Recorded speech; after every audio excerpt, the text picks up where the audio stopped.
All right. Let's see. Stream starting soon. We got the countdown here. We're going to see who pops in, and you guys may not even hear me. So we are live, guys. Welcome to the very first Horse Business Builders live show. We are live on Facebook. We're live on YouTube. And we've got some super exciting things in store because many of you guys have been consuming some content on the podcast, on the YouTube channel, across different social media platforms, as well as even within the Horse Business Builders community. Right, we've got a bunch of free content there in the app. And so today, what we're going to be covering is one of the most important things that we've got going on in our businesses right now to end 2025 super strong and start 2026 super strong. So my promise to you guys, I'm going to set the foundation because this is the first time that we're going live and doing the show live. You guys know we've done a bunch of pre-recorded trainings and content to give to you guys, but we're in one of the most important decision-making seasons in our businesses as horse professionals. And so my promise to you guys, when you see that we're going live and we're doing the Horse Business Builders live show, is that we're going to keep things practical and tactical. All right. And we're going to do that today. I've got some very strategic things. We got set up to where we've got our paper in behind us where we can do some diagramming. We're going to go through some lists, and then we're going to be using the pad today to be able to break some things down so that way you guys have a clear plan in being able to end this year super strong and start next year super strong to actually achieve the goals that you have in your business. And so before we get into that, though, I want to set the foundation here really quickly because I know a lot of you guys might be checking in on the show for the very first time. And if you come into this going, Colton, just tell me how to make more money, or Colton, just tell me how I can market my business better, or just tell me how I can stop wasting all this time, or how to stop dealing with these types of people, you're probably going to get a little bit frustrated, okay? And I'm just going to be very upfront with you about that, because one of the biggest things that I believe in is in teaching people to fish, not just giving people fish. And even though my journey started in training horses, teaching clinics, and those types of things, and now we are completely focused on helping horse professionals build better businesses, because the better your business runs, the better you can serve your clients, the better you can serve your students, the better you can serve those people in your life. I've always been focused on building, when it was with horses, is building confident, independent horses. With my clients, I want my clients to be confident, and I want them to be independent. I want them to be able to continue building on the success that we helped them start even after their time with us in the barn. And I approach it the same way in our businesses. Is I'm going to take you through the practical and the tactical steps in building successful horse business so that you can create, so you understand how to market your business to get better customers. How can you build a brand to where you can charge what you're truly worth? How can you have a process in place to be able to bring the right types of clients on to where you're not dealing with headaches down the road, right? And so I'm going to take you through the process, the step-by-step process. And we understand that anything in horses, whether it's being a farrier, being a trainer, being a body worker, being a clinician, being a coach, being an instructor, right? Real mastery in our craft as horse professionals is not in all this complicated, fancy stuff. Real mastery is, number one, becoming committed to the basics, and then mastering the basics and being able to do the basics with really high quality, and be able to break down those steps, master them with high quality, and then start combining the basics to where we can start creating some really cool outcomes, right? Whether that is being able to fix very difficult issues as a farrier or a trainer or a body worker, or being able to help a student in a lesson overcome a really tricky problem. Being able to do that as a horse professional comes from your ability and your commitment to getting really good at the basics. And I think any of us understand that. And we have to treat our business the same. This is one of the biggest mistakes that I see horse professionals make, is that they want their clients to be committed to their process in their craft as a horse professional. Yet then when they go to run their business, they're like, well, I just want to make more money, or I just don't want to have to do all this business stuff, or I just want to be able to get the right types of clients, or I just want to be able to charge what I'm worth, or I just want to be able to take a couple of days off. And it's like, you don't just get to do that. What you need to do is you need to commit yourself to actually building the processes, having the right strategy, right? What it takes to be successful as a horse professional, what it takes to be successful as an entrepreneur, as a business owner, is the exact same thing. As a horse professional, what do you need? You need to have a strategy. You need to have an approach for each situation, so that way you can go from where you're at to where you want to go. You have to have the systems and the tools as a professional, whether you're a trainer, right? You have to have the right approach. You have to have the right tools, so that you have the right bit, the right saddle, the right pad. As a farrier, you have to have the right rasp, the right knife, the right, all of us know we have to have the right strategy, we have to have the right tools, and we have to have the right support to be able to get us there. Well, treat your business like you treat your craft, and guess what will start happening is that you'll start to get clients that start to treat your business like you want them to treat your business. But you're like, I don't understand why people don't respect my time, or I don't understand why people won't pay what I'm worth, or I don't understand this, or I don't understand that. I don't understand why I don't have more constant flow of clients. Why can't I build a wait list? All of these types of things. And it's like, when you start treating your business like you want your clients to treat your business, it's funny how your clients start treating your business like you want them to treat your business, but it starts with you as the professional. And so what it takes to become a very high quality professional that is truly focused on serving our customers, serving our clients, and serving our students, and serving our horses, what that takes from the horse side of things is almost exactly what it takes on the business side of things. But the reality is that many of us as horse professionals got into this because we want to spend time with horses and doing the craft that we love doing. We didn't necessarily get into it for the business side. Well, at some point, we all got to wake up and smell the roses and go, if we're really serious about serving our horses, our clients, and our students at a high level, we have to take responsibility, and we have to make some critical decisions about our business, and we have to actually take action to have the right structure, have the right strategy, have the right systems and tools in place, so that we can focus on the most important thing, which is where our time, our effort, our energy, our skills, and our talent is most needed, which is in serving our horses, our clients, our students, right? And that means that we have to say, well, then, what are all these other things that take me away from that? And how can I stop doing that? Because I shouldn't be doing that if it detracts me from the one thing that I'm meant to be doing. And so, awesome. And so really glad to have you guys here. Some of you guys are dropping in the comments, and I appreciate that, because this is our very first live show. So you guys, if you are watching live, drop some comments. We're on a brand new platform here, getting things rocking and rolling. So just want to set the tone for what you guys can expect moving forward from the show, right? And today, what we're going to be diving into specifically, because I think it's very timely. A lot of us are getting ready to go into we got in this state. If you guys are in the United States, right? We got Thanksgiving tomorrow. We're spending some time with family, and all of us should be able to take some time to do that. But we're also going into the wintry months, right? Things are getting a little colder across the country. Things are slowing down potentially. We'll talk about why it might be slowing down. Do you want it to slow down? But ultimately, this is one of the most important decision-making seasons for all of us as horse business owners.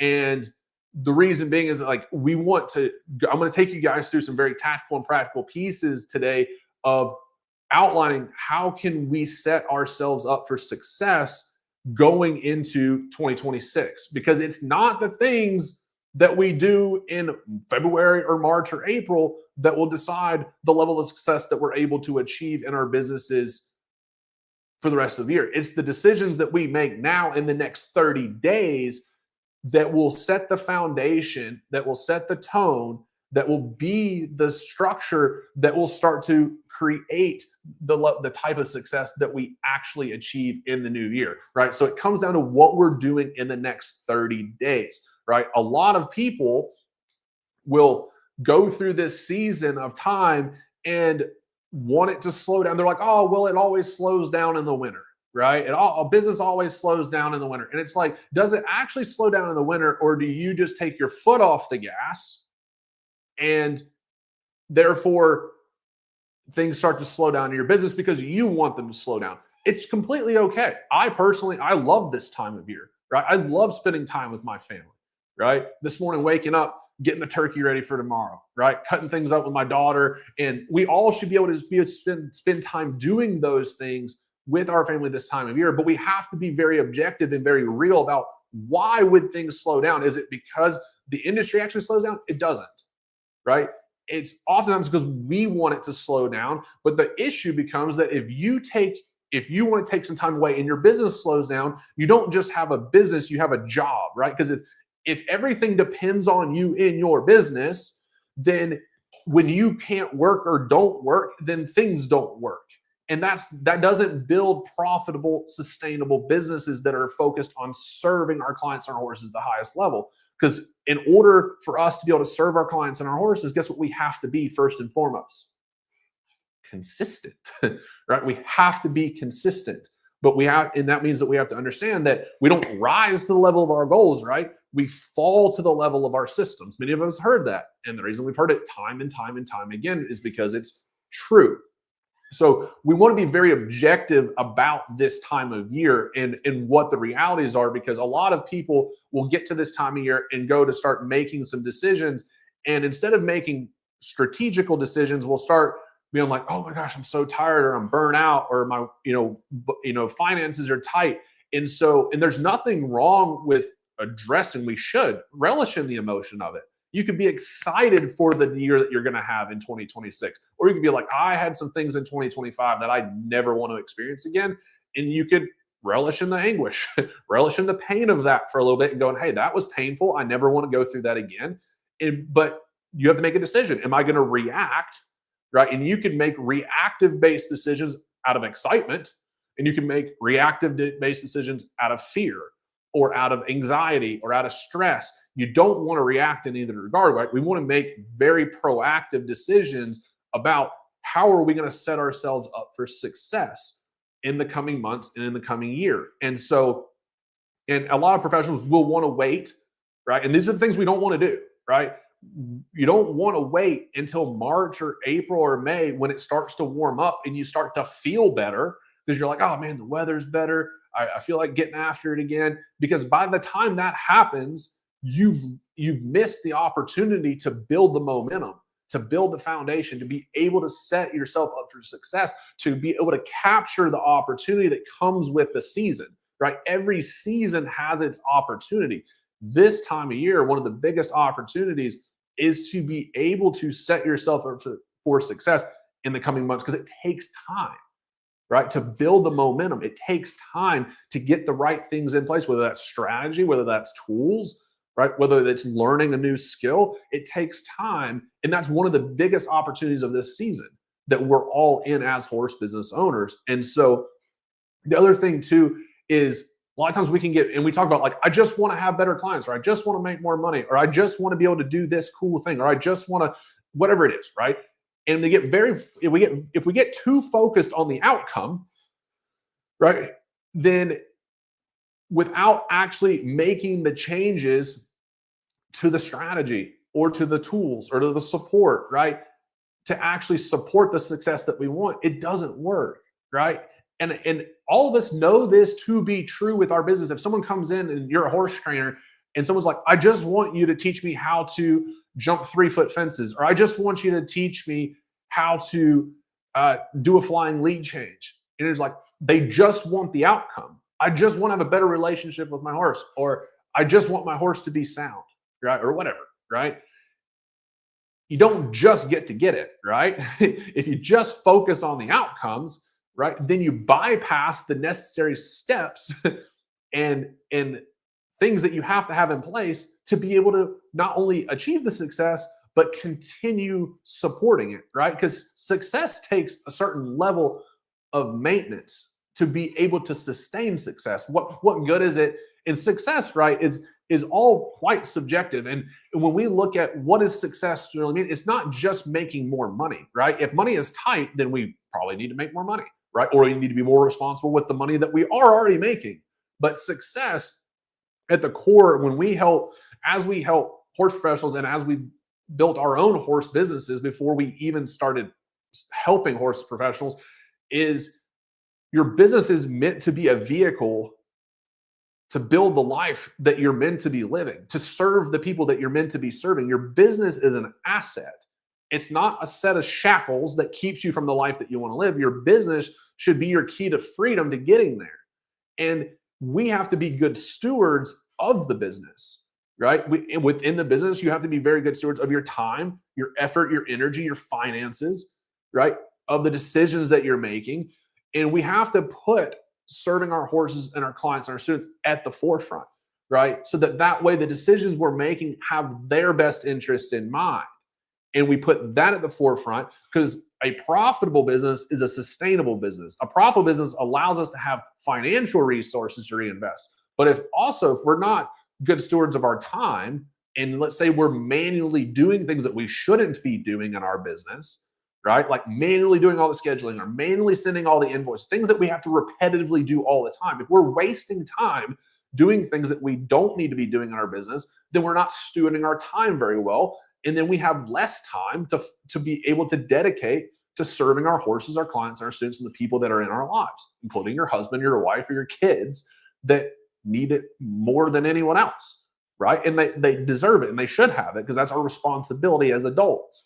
And so our business, right, we have to be intentional with the decisions and the actions that we're taking to be able to build that.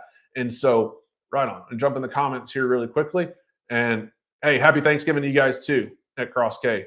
And so awesome. Good to see you guys this morning. And so, so we're gonna keep moving, guys. Right? So we've gone through some of the things that we want to make sure we kind of avoid in our businesses. But then the next thing that we really have to understand, right, is that this season is like the calm before the storm, right?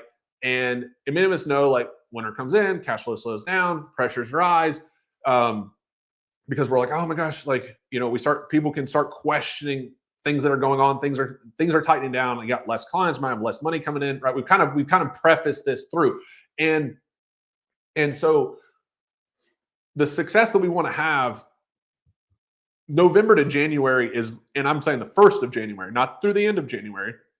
Right. But as we hit January, we want to have a lot of momentum going, right? So that we can set ourselves up for success. And so what I'm going to do here is I'm going to take you guys through, this is where it's going to get fun, right? Is I'm going to share my screen with you here and let's do this. You guys are going to see how we're going to be able to break this down. So you guys let me know in the comments, can you guys see my screen here? Because I'm going to take you guys through this framework. And some of you guys have heard me see me teach or heard me teach this framework, but we're going to approach this a bit differently this morning from a decision-making standpoint, right? I've taught the systems within this, but this is what we call I'm just going to put HBB on here. You guys let me know in the comments if you guys can see this. And this is what we call our HBB Freedom Framework, okay? Might run out of space. Okay. All right. This is what I call this is the 5-step framework, okay? Okay, but we're going to approach this a little bit differently. I'm going to take you guys through these particular things and then we're going to approach this with how can we use this as a filter, right? How can we use this process as a filter to set our businesses up for success going into this next year? And right, and still ending 2025, you still got 4.5 weeks, 5 weeks left in the year to end 2025 super strong. And so we want to use this not just as a straight up process, but we want to use this as a filter for making sure that we're making the right decisions that will set us up for success. So the very first step in this is our decisions making process. I'm going to break down some of the most important decisions for you guys in a few minutes, okay? But some of those, we'll go into this a little bit deeper. But the very first thing the changes that we want to see, the results that we want to see, whether it's more profit, better clients, more time, right? More organization, all of those types of things start with the decisions that we make in our business. And so some of that can look like, what type of revenue do you want to make in the next 12 months? Okay, that can be a decision. And I really believe from a decision-making standpoint, to be able to say, Start with the end goal. What does that end goal look like? And one of the decisions, here's one of the most critical decisions you possibly can make. A lot of people want to set a bunch of goals. Think about, make a decision. What is 1 to 2 things that you can do in your business in the next 12 months that would create radical transformation for your business so that you could better serve your horses, your clients, your students, your family, right? A lot of people like to take, as horse professionals, we're no stranger to working hard. So we're like, I'm going to try to do all this stuff versus realizing a decision is like, what's 1 to 2 things that if I just really focused on in the next 12 months, if I could accomplish that, it could change your life. And I don't say that lightly, but instead of getting distracted, because like the world that we live in right now, there is more opportunity to be successful than there ever has been, but there's also more opportunity to be more distracted than there ever has been. And so rather than chasing every little squirrel and rabbit and shiny object syndrome as entrepreneurs, where we see opportunity everywhere, one of the decisions you might make is, what is 1 to 2 really big goals that I could set that and it would take quite a bit of effort, quite a bit of energy, right? Might take a certain level of risk. But if we could pull this off, it would change the trajectory of our business. Okay. If you're not, one of those decisions might be like, we're going to build our brand. Branding is one of the biggest levers that you can make, right? That you can invest in your business to be able to create longevity, sustainability, higher profitability. Like branding, if branding is not something that's in your focus, that might be one of the decisions. Like, we're going to put effort into decisions. So somebody said, what are we doing? Right. This is Horse Business Builders Live show. Okay. You guys put in the comments, what are we doing? So that's what we're doing, is we are going through the practical and the tactical to build successful horse businesses. And so, okay, so we have the decisions, right? Revenue. What do you want your revenue to look like in the next 12 months? What kind of time? What do you want your time like? What does your perfect day, your perfect week look like? How do you want to be spending your time? What do you want to be able to spend your time doing? What do you not want to be able to spend your time doing, right? Intentional decisions, right? This is not sexy, right? But this is what it takes to be able to build a successful business, is mastering the basics, right? So then clients, what type of clients do you want to be working with? What type of clients or students or customers do you not want to be working with? Okay. Make those decisions. Same thing around horses. What kind of horses do you want to be working with? What kind of horses do you not want to be working with? Services or products, right? What type of services do you want to be offering? Was there a service that you offered in 2025 that you don't want to offer in 2026, or vice versa, right? What was something that you would love to offer in 2026 that you haven't before? That could be one of your 2 big things that you step into in this next year.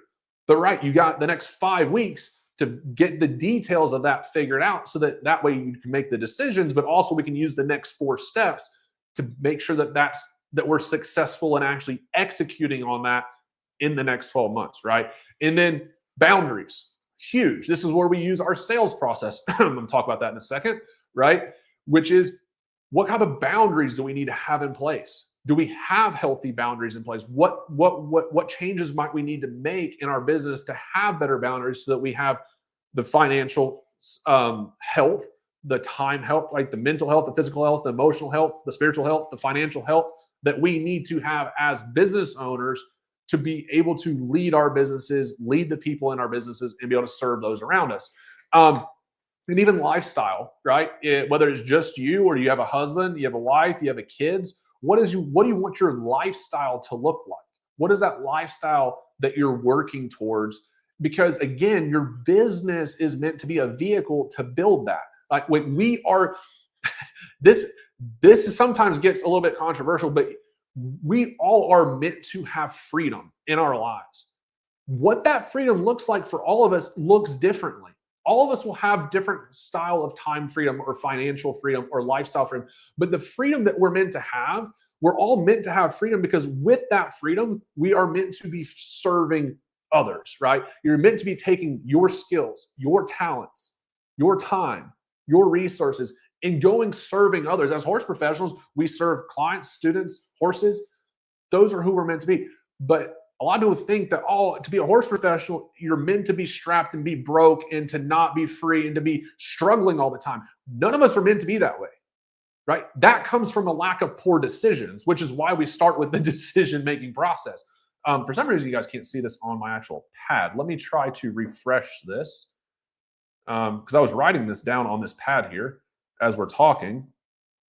Let me try to reconnect this real quick. This is how you guys know we're live. How do you know that we're live? Because let me try to stop this. Share screen. Share again. Let's try this again. Oops. Everybody's like, is this live? Is this pre-recorded? It is live, my friends. Share. No longer active. Let's try this again. Connect to app. Accept. Connecting.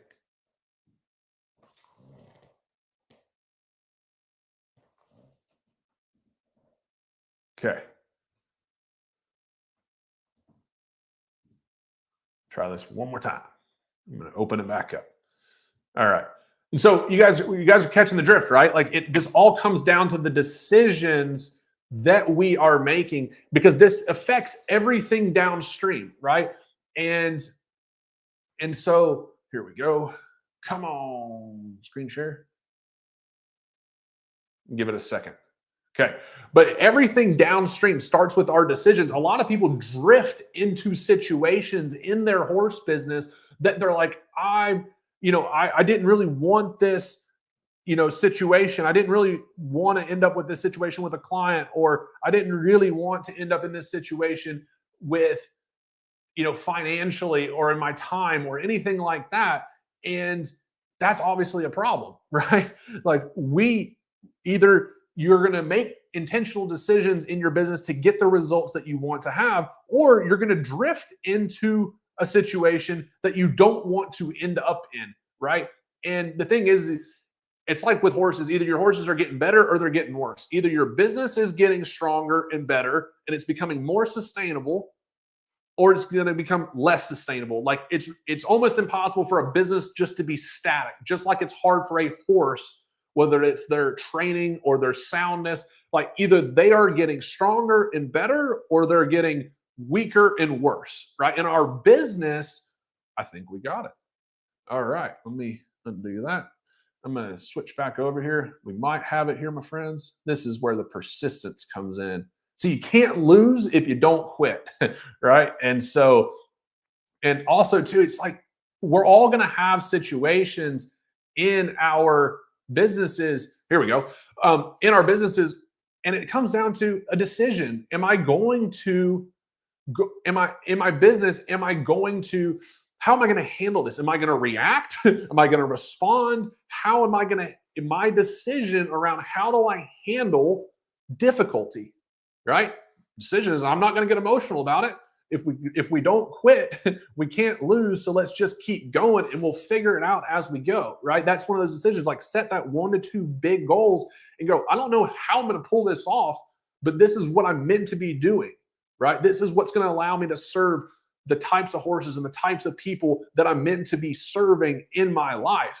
And I'll throw this out there. I always like to share this with people in case, because I remember those years where I didn't know this to be true, right? But a decision, we've talked about setting these goals, setting these intentions, but also we have to look at what a decision actually means, right?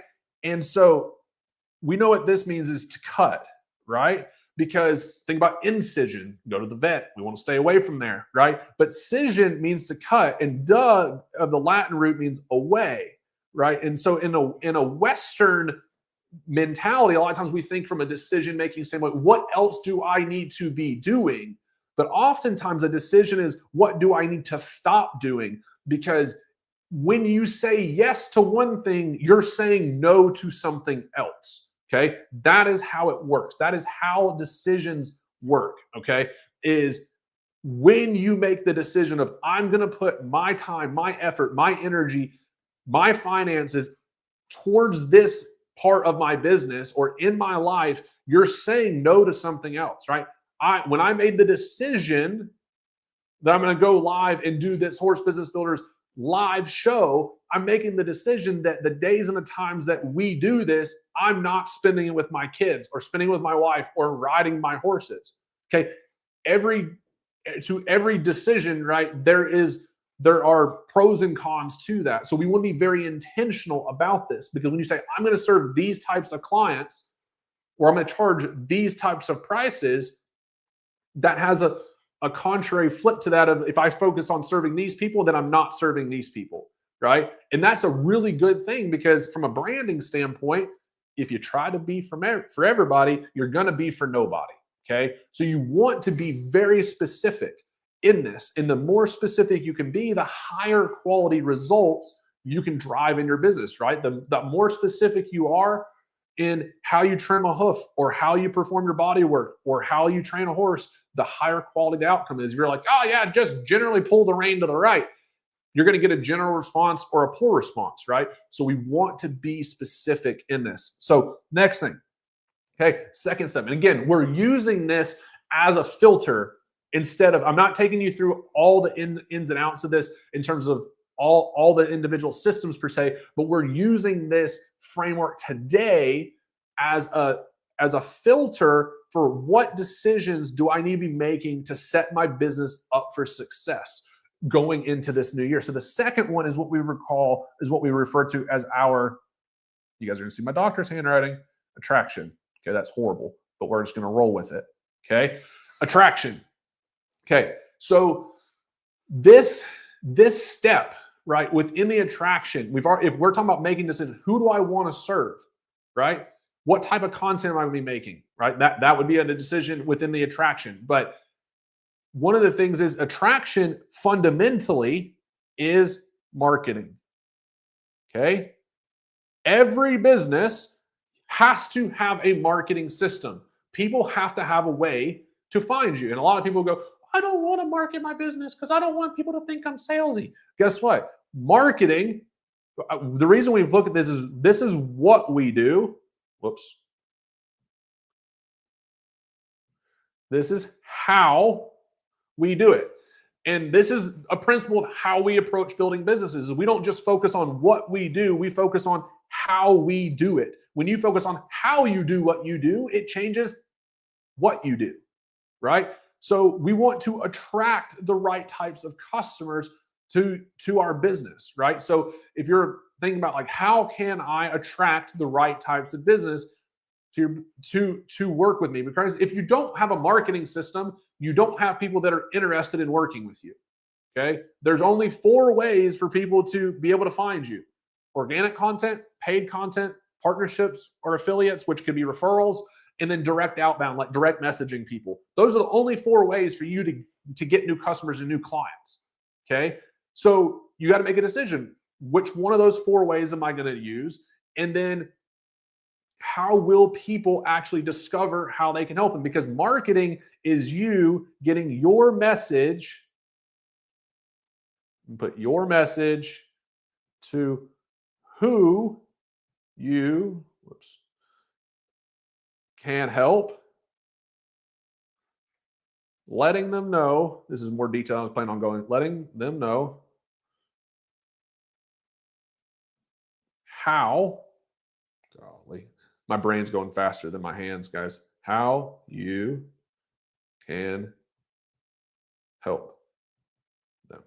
Okay, that's what marketing is. Marketing is you getting your message to who you can help and letting them know how you can help them, right? That's what marketing is. And so you've got to make some decisions on how are they going to find you, right? What types of content do you need to create? What relationships do you need to build with people, right? If you're going to do partnerships or affiliates or referrals, you need to have relationships with people that can send you clients. If you're going to use organic content, what type of reels are you going to do? What type of Facebook posts are you going to make? What type of TikTok videos are you going to do, right? Where are your clients actually coming from, right? You got to know where you're going to attract them. And if you're going to be able to build an email list, one of the best things you can be doing is email lists and private communities, right? So that way you can get back in touch with them. Okay. So you have a sustainable marketing system, right? Sustainable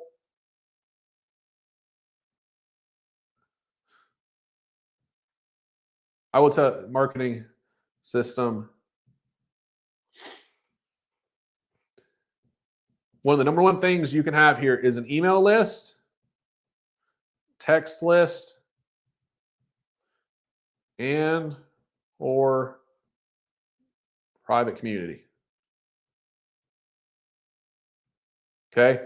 Because organic content is tough to get back in front of people, right? So if you have a sustainable marketing system, you want to have the tools in place that allow you to have a email list, text list in a private community, because you can reach these people consistently this way, right? And that is key. In order to be able to attract the right types of clients, you have to be able to reach them consistently, so that way you can build that relationship with them. You can build the trust with them. You can actually be able to then, over time, as they learn more about you, how you can help them and what you offer, then they can go, okay, now I'm interested in working with Sally or Susie or John or Bobby, whoever, right? And so you want to have the strategy and the tools in place within your marketing system to get to the right customers, okay? So that part's really, really important.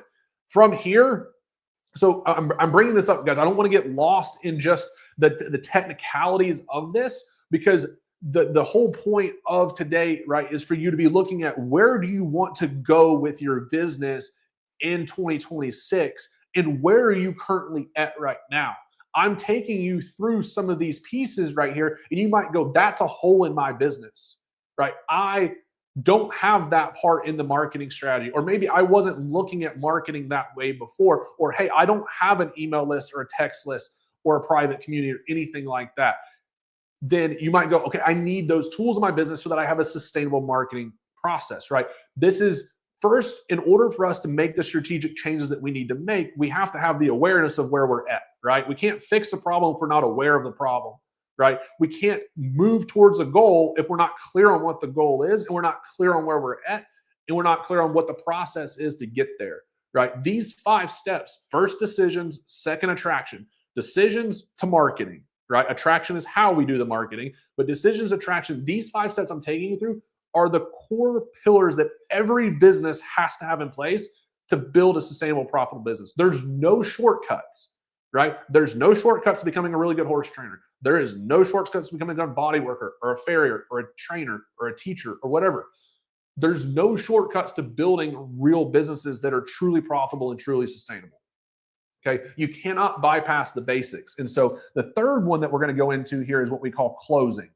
Okay, this is what we look at as closing the deal. Okay, and this, by definition, is your sales process. Okay, now the sales process is where really healthy client relationships get established. Okay, so this is one of the most important things to realize, is that a couple of things happen in the sales process. Healthy client relationships. Okay, this attracts right customers. I'm going to put an X here for this one. Eliminates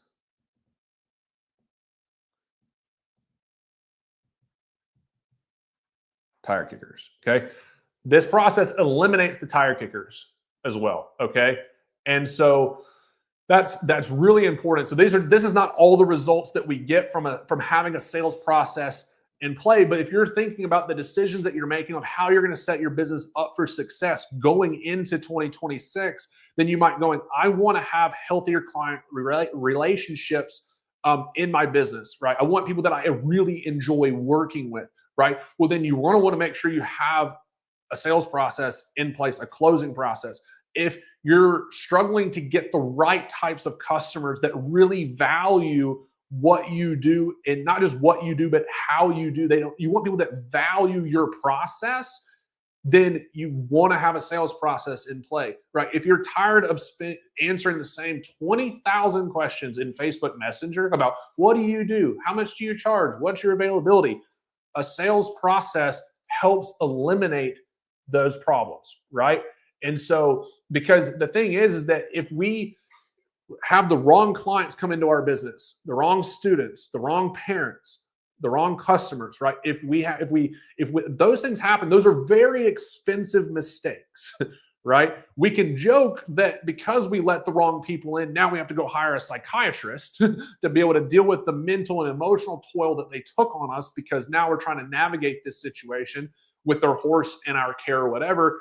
And we're like, oh my gosh, I would need to fire this person, but I'm in a pinch, da da da da da. Like we can joke about that, but we all know that there's some reality to that. The best prevention to that is don't let them in the first place. Have a process that screens out the wrong people and brings in the right people and eliminates the tire kickers. A lot of us, if you make the decision of, I'm just going to answer the people. So here's the thing.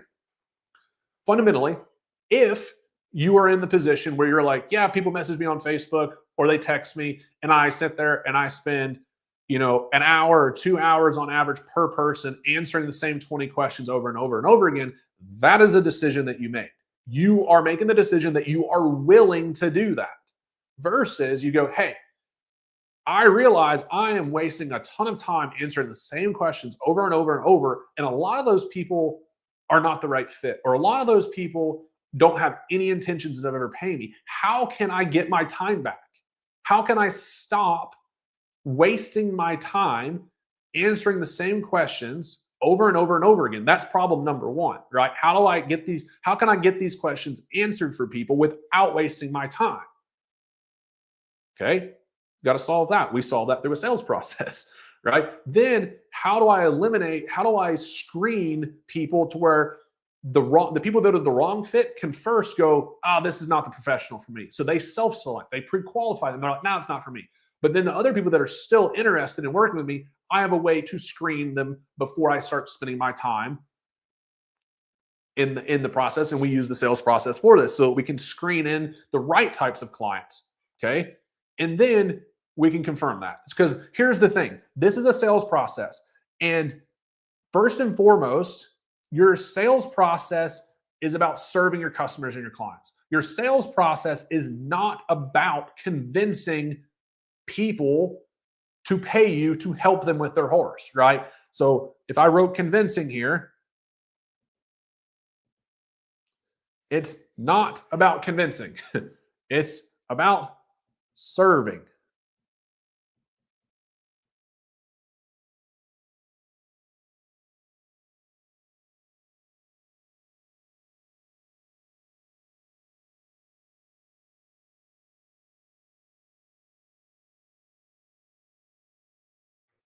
Okay, I think we're good. So that the sales process gives us a system to where we can focus on finding and isolating the right people that we're meant to be serving, right? You can't help everybody. So you've got to be able to focus your time, your effort, your energy, your resources in serving those that you can truly help. And that's a branding thing. If you try to be for everybody, you're going to be for nobody. If you try to be for everybody, you can't properly communicate to those that you can actually help. And so in the sales process, our whole goal here is to clearly communicate who we can actually help, and then take them through a process that saves our time, brings the right people closer, make sure, one of the big things is that this process makes sure clients see and know the real value and quality of your business. Okay, this is so important from a sales side, is that the sales process also makes sure that your clients see and know the actual quality of your business, right? This eliminates, we know what this gets rid of? Price shoppers. And it brings in value shoppers. And so if you want people that pick your business based on value, then you want to make sure you have a sales process that allows them that keeps them informed and puts the value of what you actually do and the quality of what you do at the forefront, to where they're picking you because of the quality and the value that you provide. They're not picking you just out of price and convenience, right? But people will not do that unless you have intentionally made the decision and set up a system in place to where that happens, right? Because consumer psychology has people naturally asking, what do you charge and what's your availability? That's a normal question. But as a business owner, if you want to be price shopped, play the 20,000 questions in Facebook Messenger. If you want people to pick you because of the quality and the value that you provide, then you have to make sure that you have the structure and systems in place to make that happen. So if you don't, if you're looking at your business right now and you're going, I need healthier client relationships, I need a better way to attract the right types of customers, I need to eliminate wasting time with tire kickers, I want to make sure that I'm having people that are picking my business because of the value, and you don't have that in place now, then a priority going into this next year is making sure that you have a sales system set up that allows this to happen in your business. Okay, that's really important. And so from a tools-based standpoint, right now, here's the thing: the tools that we use are the tools that my amazing wife built, called Horse Business Manager, right? When we talk about email lists, text lists, websites, applications, all those things, the number one tool that we can recommend to you is called Horse Business Manager. Okay, not everything that we do is because of this platform right here. Okay, and so this is an all-in-one place for you to run your business. Right? It saves on average 20 hours a week for most horse professionals is the average amount of time. There are businesses that save way more than that, and there are some businesses that'll save 10 to 15 hours, right? But if you just look at 20 hours a week is what it's saving, 1,000 hours a year, right?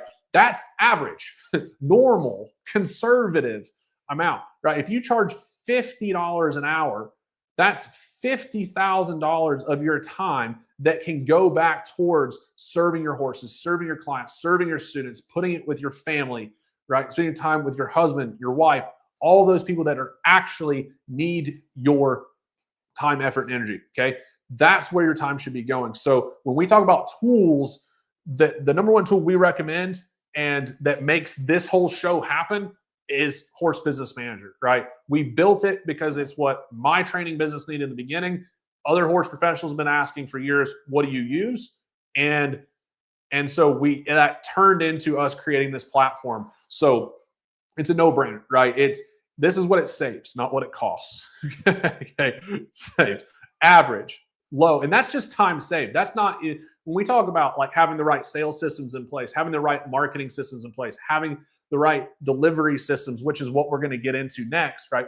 Then we're talking about actual profit increase in your business, okay? And that's just time saved. That's not even money made in the business. So I'm going to move this up here, and let's go to here, and let's see. I'm going to see if I can screen share this. I think I can. All right. We're going to see if this keeps working. I'm going to have to plug you guys in here. You guys want to, are you live? Yes. Okay. Does this? Oh, yeah. Okay, cool. All right. So number 4, guys, delivery. This is where most horse professionals lose the most time. So we're talking about like, you're like, how can I possibly save 1,000 hours? It's not that much. It's like saving you 2 hours on average a day from answering messages, from client communications, from billing, marketing, right? It's so easy for 2 hours a day to get lost just in day-to-day stuff. And that's where most people lose so much time, right? So when you get into the delivery, once someone pays you and you're delivering that service, right? The question you have to really look at this is like, do I have a system in place that handles these 4 things? Because there's 4 areas that every horse business has to handle. Number 1 is scheduling. 2 is payments and invoices. And this is where we talk about really getting sustainable and profitable, right? If your scheduling is out of whack, if your payments are out of whack, if your day to day tasks, if your day to day tasks are scattered and you're not prioritizing those, it's so easy to get overwhelmed, to get stressed out, to get behind, right? And if your scheduling is not proactive, if your payments are not, like your profit and your money coming into your business should be predictable, right? It should be predictable. And then the fourth thing here, and I've already alluded to this, is your communications. And I'll just put with clients. Right. And so it's so easy when you look at the amount of time. I would challenge you in the next day or two, or in the next week, to add up how much time do you spend on average doing these things on a monthly basis, because it will creep up on you. And a lot of times what ends up happening is that we get behind on these things, and then we have to spend an entire day or an entire 2 days trying to catch up on all of this. And this also, with payments and scheduling, is just like overall finances.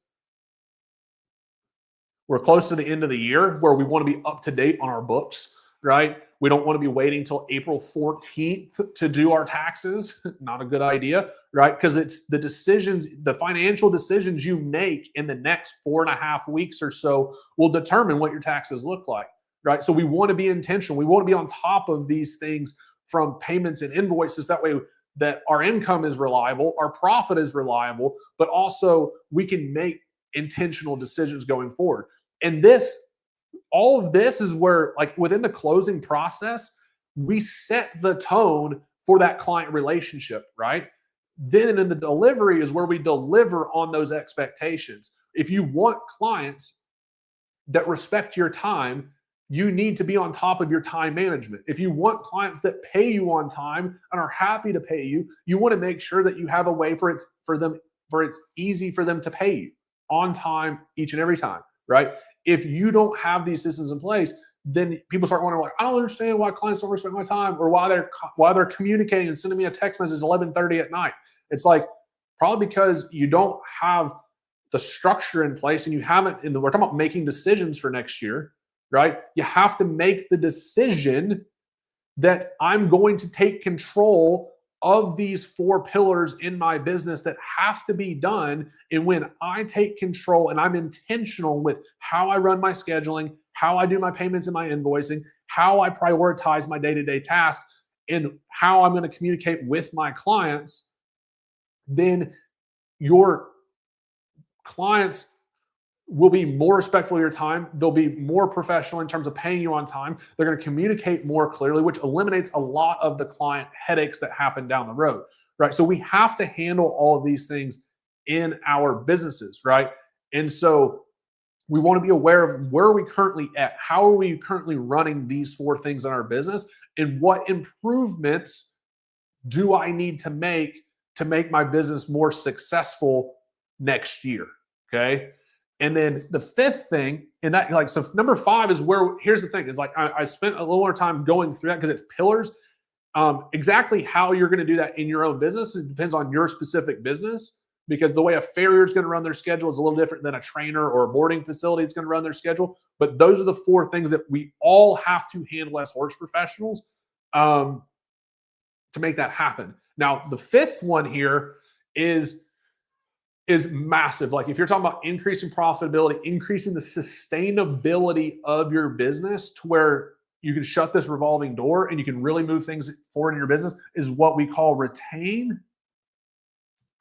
And from a business sense, this is what we call upsell, but this is also where we say serve.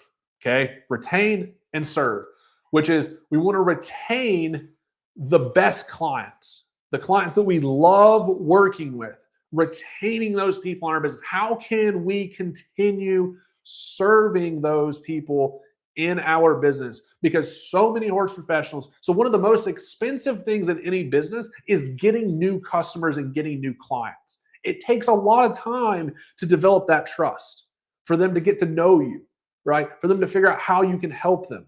And when you have clients that you are serving, that you love working with and they love working with you, one of the best things that you can do for them and their horses and yourself is go, how can I keep working with this person? How can I keep serving them?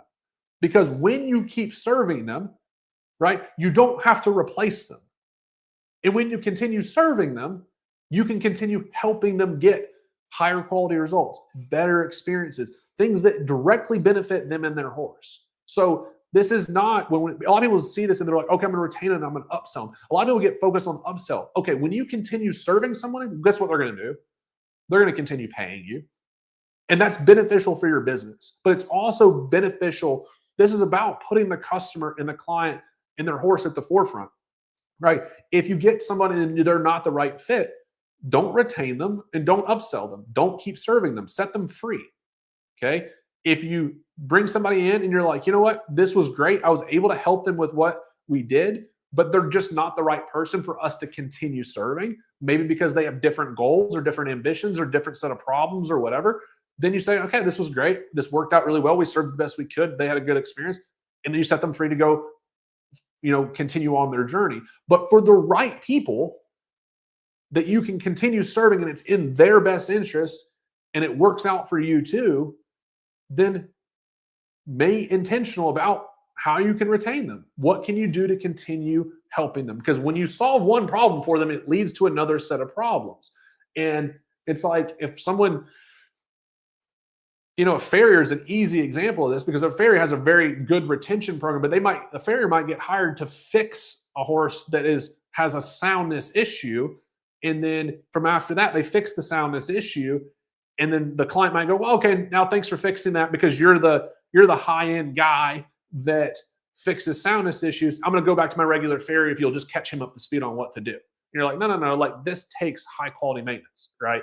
And from a trainer standpoint, you can train a horse, you can train the owner, and then from there, the owner's going to need support to continue with the training to maintain the level of training that you did on that horse, right? So they're going to need some type of support, whether that's in-person support, virtual support, lessons, whatever it is, right?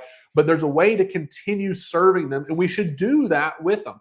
And the big thing that you have to understand is we talked about like marketing is expensive, right? Every client that you bring into your business costs you real money. It costs you time to bring that customer in. When you retain them, then that cost that you incurred, I'll just do this. This is nerdy business, but you guys are here. And so I'll explain this to you, okay? So when you acquire a new client, right, you have something called CAC, which is cost to acquire a client. And let's just say it costs you $200 to bring in a new client, which for a lot of people is going to cost a hell of a lot more than that. Because that means that if it was $50 an hour, which I used that example earlier, if it took you 4 hours of your time to bring in a new customer, then it would cost you $200. Well, it probably costs you more than that in time. So $200 is probably conservative to bring in a new client. Then you have something called LTV, which is lifetime value. This is how much money they spend with your business. So let's just say that they come in and they spend $1,000 with you for the service number one. Okay. So they spend $1,000. This right here is a 1:5 ratio, right? Of LTV or CAC to LTV. Okay. So you spent $1 in marketing and in customer acquisition, you made $5 back. Pretty dang good return. Fair enough. Right. But then if you can retain them, and let's say that they spend another $1,000 just for easy numbers. Okay. They spend another $1,000 for service number 2. Then that revenue goes, they spend $1,000 here. You get my point. So this ratio becomes a 1:10. Okay. And so now for the same dollar that you spent to acquire that client, instead of just making the $5, your business is making $10. It instantly boosts the profitability of your business. And because you retain that customer, if that spot stays full, you don't have to go incur another $200 right away. Okay. So this is real business. Like this is understanding. You may not know how much it costs you to acquire a client. You should figure that out, but don't get I wouldn't get caught up on that too much. What I would understand is that it costs you real time and real money to bring a customer in. And if you have someone that you can continue helping, you should. You should continue helping them. Because when you do help them, it's in their best interest, it's in their horse's best interest, and it makes a radical difference in the sustainability and the profitability of your business. And the more sustainable, the more profitable are, the more that you can be around to actually serve people and help them, right? And so we want to make sure that we have an intentional retain and upsell process in our business to continue serving the right customers, right? Because oftentimes too, those types of customers that we retain and sell, guess what they become? Really good referral sources. Because they have friends, they have colleagues, they have people that they ride with. And they're like, hey, Susie, you should go over to John. John can really help you.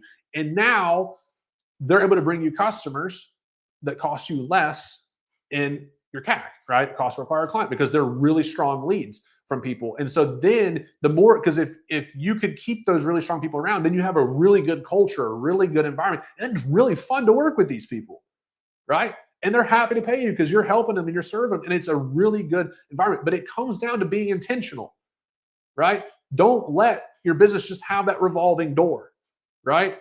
And so, and this becomes possible. How can you retain an upsell? Well, people only want you to continue serving them if what? If they had a really good experience in the delivery process, right?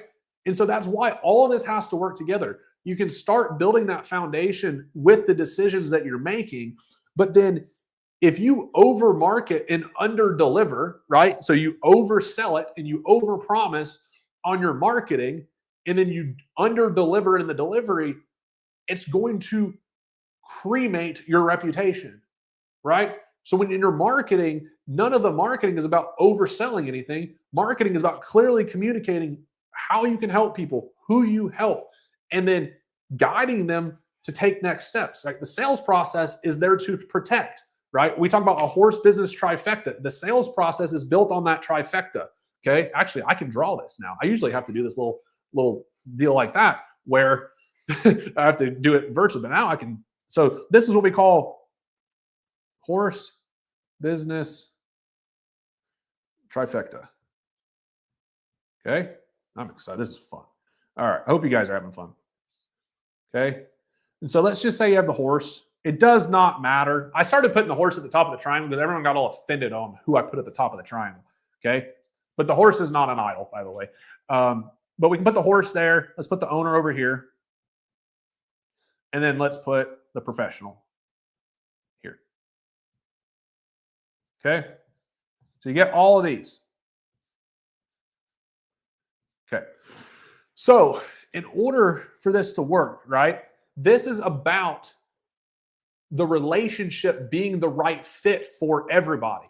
Okay, the horse business trifecta, we primarily we want to make sure that this is in place. So we enforce this by our marketing. Our marketing attracts the right types of customers, but also marketing can sometimes attract the wrong ones depending on what type of content people see. That's okay. That's why we have a sales process. The sales process is a filter to find the right types of customers and clients. And in the sales process, that's where us as a business owner has a process in place, and even like a final phone call to make sure that this is in alignment, right? Because the thing that we have to understand is that all of these are like, I'm going to draw this a little differently real quick, just to make sure it's more clear for you guys. Okay, one sec. Okay, so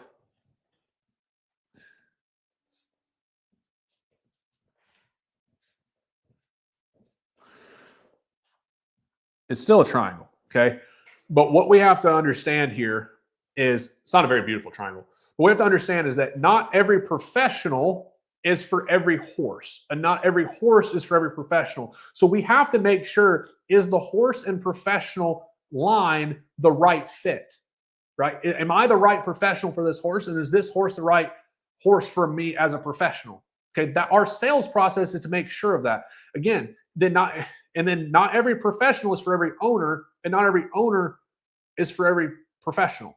Okay, so we want to make sure that through our sales process that we're the right professional for that client, that customer, that owner, And that owner is the right type of owner or client, customer, or whoever for us as a professional. And then the fun one is not every owner is for every horse, not every horse is for every owner, right? So we have to we want to, I would really truly believe it's our fiduciary duty as business owners to make sure that as much as we can in the sales process, that this is in alignment. Because if we can make sure that this is in alignment, we are setting ourselves up for a lot more success when we get into actually delivering the results to our customers and for our horses. And so we want to, that's what we want to make sure in the sales process. Then we execute, right? We in the sales process, we're making sure that those good client relationships and boundaries and expectations and communications and respect of time are set up in the sales process. And we deliver on all of that in the delivery process. And then for the right ones, we retain and we continue serving them. And so I want to take you guys. So we went through, we said some of these. I will break this down, and I've got like 7 quick steps that I want to share with you guys that will help you be able to plan 2026. You guys let me know if this has been helpful for you guys. For those some of you guys that might have been jumped in, jumped out, listened to the whole thing, whatever you got going on, let me know in the comments if this has been helpful, if this is resonating. I'll take some questions. If you guys have questions, drop them in the chat, right? So we'll do that here in just a few minutes with the Q&A. Okay, so you guys can drop some questions in the chat. But when we talk about the decisions, because all of this has been talking about, 2026 decisions, right? That's what we're really boiling all this down to, which is, should you raise your prices? Should you change your prices?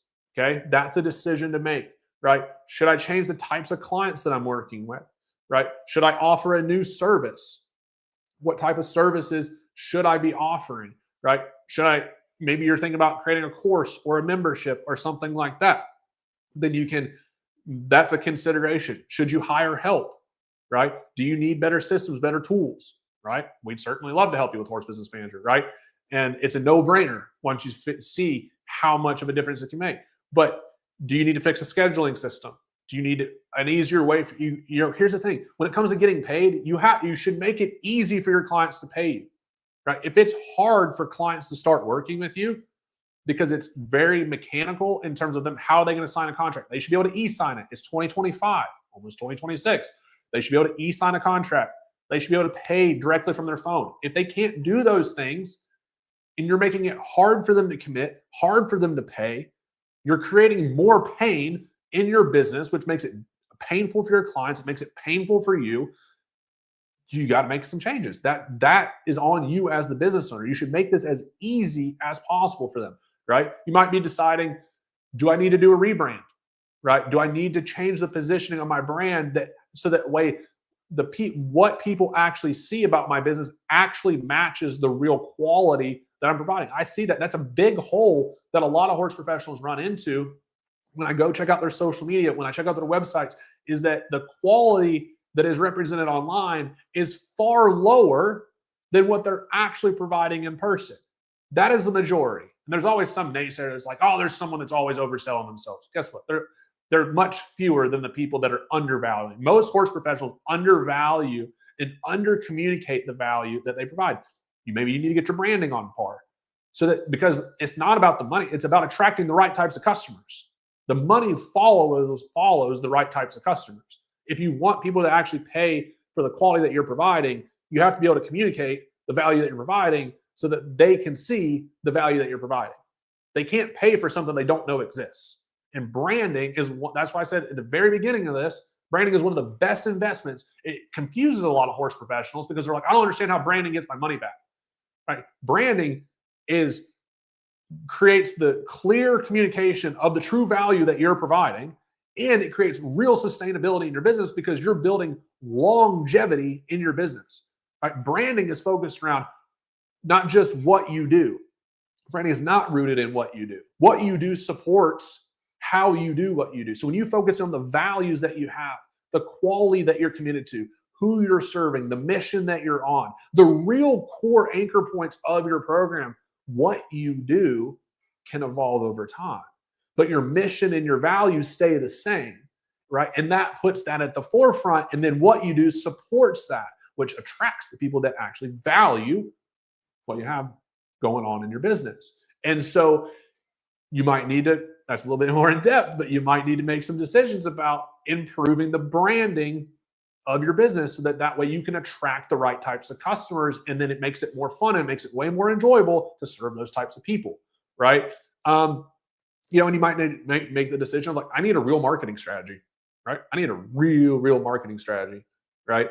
And so those are all things that you can consider as you're approaching 2026, right? And like I said, if you guys got questions, drop them in the chat. We're going to get there in a second because I'm going to take you guys through. We got seven things. I've given you guys a lot, okay? But the thing is that if we're not aware of these things, it's hard to make intentional decisions within our business. And we want to be able to make intentional decisions, okay? So I'm going to pop this thing down. There we go.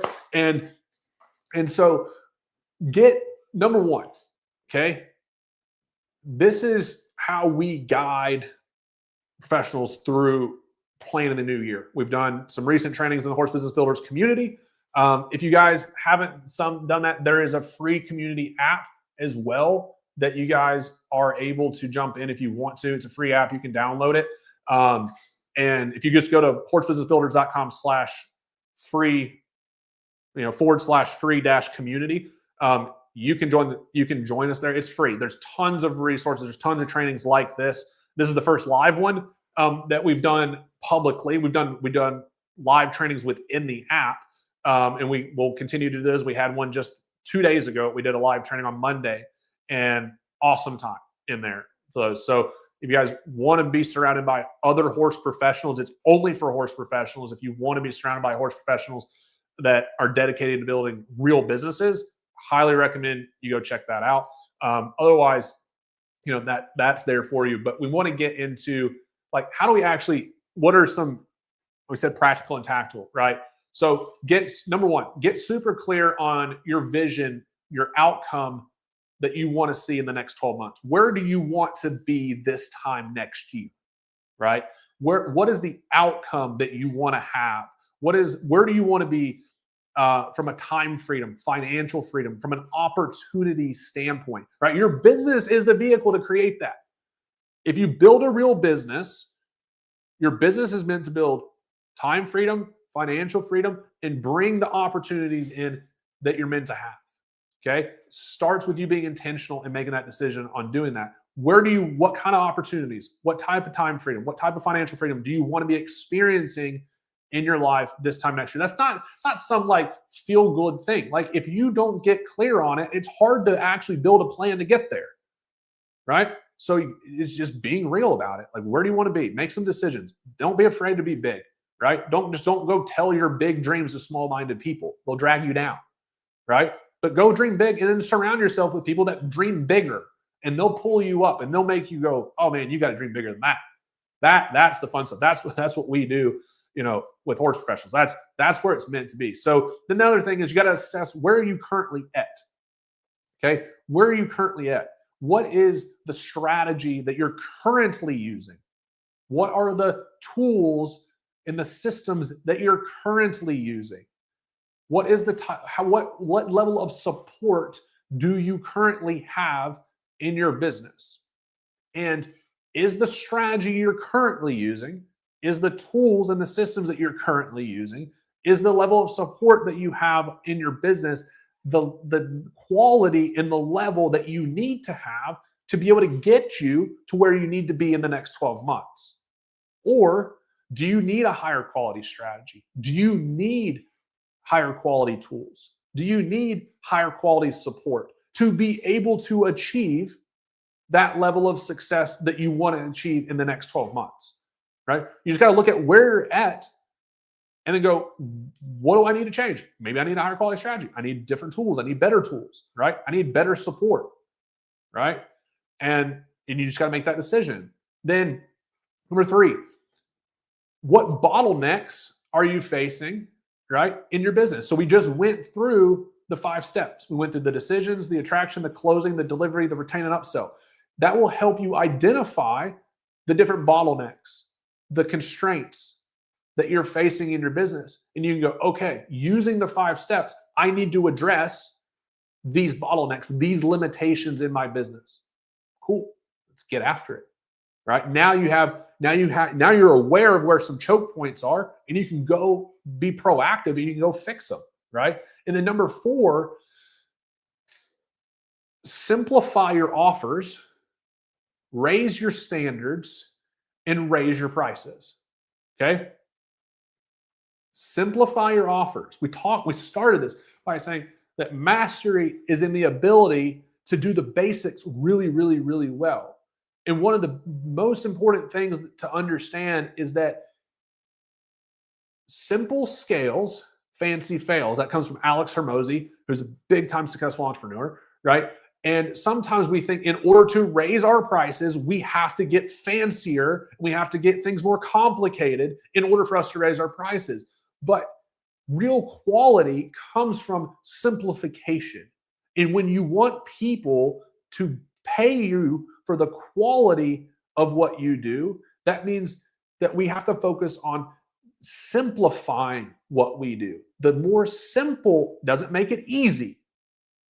The more simple we can make it, the more replicatable it becomes, the higher quality results that we can achieve, right? Which means that we can raise our standards because we've simplified the process. We've simplified what we're actually offering so that we can stay committed to the real quality, and we can increase our expectations of that quality, and we can charge the prices that match the quality that we're providing. So, number 4, right? Simplify your offers so that you can increase the quality, so you can raise your standards in every regard, from the delivery to the attraction to the closing to retain upsell. You can raise your standards across your entire business so you can stay focused on real quality and work with people that want real quality. And you can raise your prices to where your prices reinforce, they support the level of quality, right? If you have something that's really high quality, but it's also really cheap, people go, what's wrong with it, right? Something that's real quality has a price that supports it. So you're like, yeah, of course it costs that much because that's the quality that I'm paying for, right? So it's not overcharging and it's not undercharging. It's charging for the quality that's being provided. Number 5, make sure that you install the systems that support the vision that you have and the level of success that you're working hard to achieve. Systems support your success. Systems allow you to scale your ability to serve the customers and the clients and the students that you have in front of you. Because systems take away the things that you shouldn't be wasting your time doing. Systems allow your business to be more consistent, and they allow you to put your time, your effort, your energy in the things that take your face, your voice, your skills, and your talent. That's where your time should be going. Systems are there to support the success that you have. In every business, in every craft, if you don't have systems, it's really hard to be successful, right? So you can have the strategy, but you have to have the systems that you can lean on that support, that are the infrastructure to support the success that you have, right? So make sure that you have the systems and the tools that you need to in place, right? And then number 6, make these decisions now while you've got time. You've got time in the next 30 days to make these critical decisions and start taking action to build the foundation to set yourself up for success in the coming weeks and in the coming months.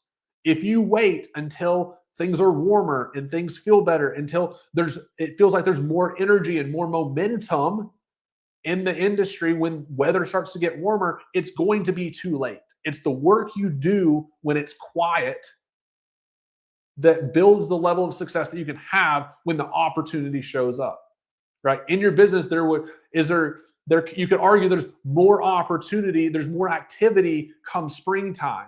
But if you don't have the strategy and the systems to support those opportunities, you'll miss them.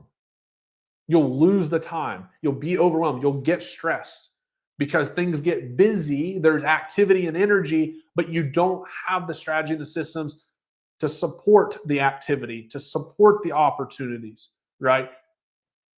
Preparation starts now, and it's the seeds you plant now that will decipher what fruit you get to harvest when the weather turns, right?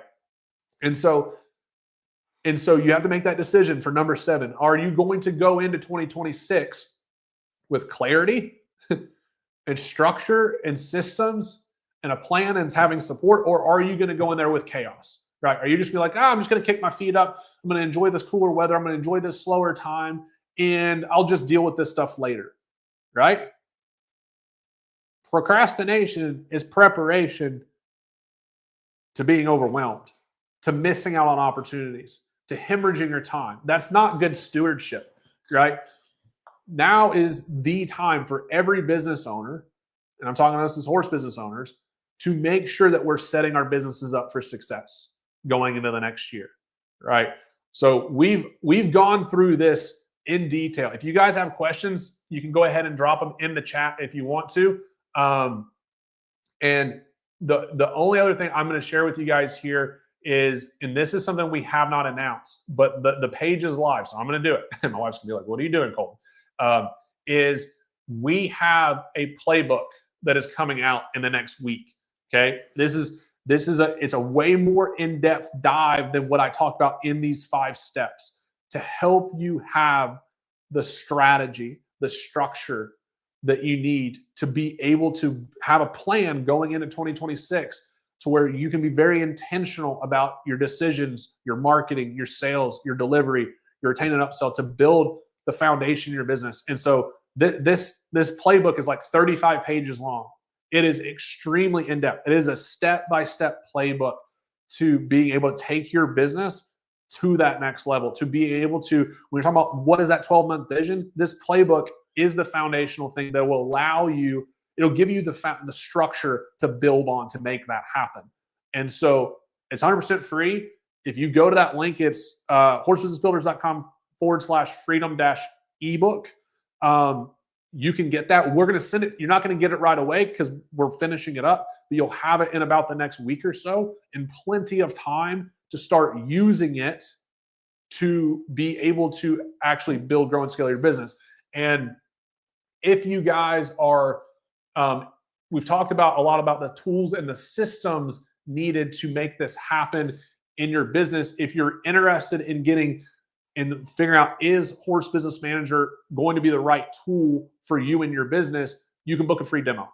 Okay, you can go to horsebusinessmanager.com. You can click on schedule your free demo, or you can go to horsebusinessmanager.com/HBM-demo-call. Okay, and you can schedule your demo there, and we will walk you through. And the main thing that we're going to do on that call is we're going to figure out where you're at in your business, what systems would make the biggest difference, and will Horse Business Manager make the difference that you need in your business? Does it make sense for you? And if it does, then we'll be more than happy to get you squared away, because every horse professional that comes in there gets the exact systems that they need for their specific businesses, not generic systems. We have specific systems for farriers, for body workers, for breeding facilities, for horse trainers, right? For every different type of horse business, nearly. Okay, I can't say every type because somebody will come up with something obscure, but for nearly every single business owner, horse business owner, we have systems that are built specifically for those business needs to help you out. So we've got that there.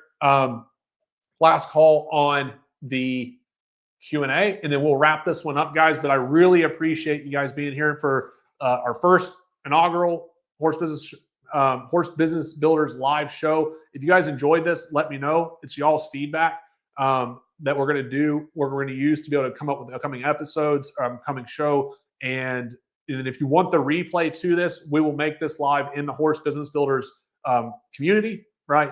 We'll make sure that the replay is up there for you guys there. So if you haven't downloaded the app, it's 100% free. It's on Apple, it's on Android, and it's only for horse professionals.